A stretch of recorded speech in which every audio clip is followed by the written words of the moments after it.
தென்னை பயிரை பார்த்த மட்டில் வந்து நேரத்தோடைய வந்து சிவத்த வண்டு பிரச்சனை, கருவண்டு பிரச்சனை, அடுத்து மைட்டா பிரச்சனை, ப்ளஸ் இஸ்பா பிரச்சனை சொல்லி நிறைய நோய் தாக்கங்கள் இருந்தது.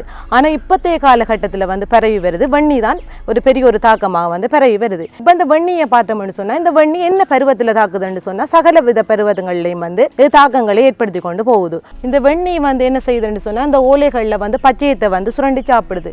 இதால் வந்து விவசாயிகள வந்து பொருளாதாரம் உடனடியாக தடைப்படுது. எனவே இந்த வன்னியை வந்து நம்ம உடனடியாக கட்டுப்படுத்த வேணும்.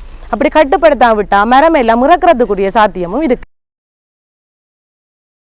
இந்த வன்னியை கட்டுப்படுத்துறதுக்கு நிறைய முறைகள் எல்லாம் இருக்கு. உயர் அழுத்தத்துல வந்து நம்ம நல்லா நீர்கள் அடிக்கக்குள்ள நிறையுடலி, குடம்பிகள், புழுக்கள் எல்லாமே கழுவப்பட்டு போகும். அப்ப நல்லா நிறைய நீர்களை வந்து நம்ம உயர் அமுக்கத்துல வந்து நம்ம நீரை பாய்ச்சணும்.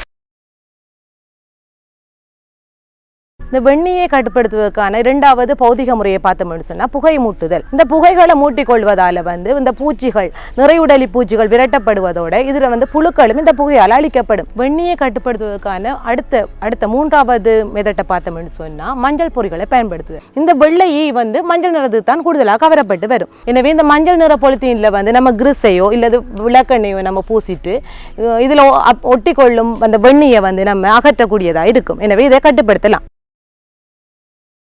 வெண்ணியை கட்டுப்படுத்துறதுக்கு அடுத்த முறையை பார்த்தோம்னு சொன்னால் வேப்பெண்ணெய் விசிறுதல். இப்போ வேப்பெண்ணெய் வந்து ஒரு 10 லிட்டர் நீருக்கு வந்து நம்ம 100 மில்லி வேப்பெண்ணெய் எடுக்கணும். சலவைத்தூள் வந்து 50 கிராம் எடுக்கணும். வேப்பெண்ணெய், நீர், சலவைத்தூள் மூண்டையும் நல்லா போட்டு நல்லா கலக்கிட்டு நம்ம மரங்களுக்கு வந்து இப்போ ஸ்ப்ரே பண்ண போகிறோம். நம்ம வேப்பெண்ணெய் கரைசலை வந்து விசிறக்குள்ள வந்து எப்பயும் அந்த ஓலைகளுக்கு கீழே அந்த பூச்சி புழுக்கள் இருக்கிற பகுதிகளில் நல்லா விசிறணும். அப்போ அந்த பூச்சிகள் பறந்து போகும். அதே நேரத்தில் அந்த புழுக்கள் வந்து இறந்து போகும்.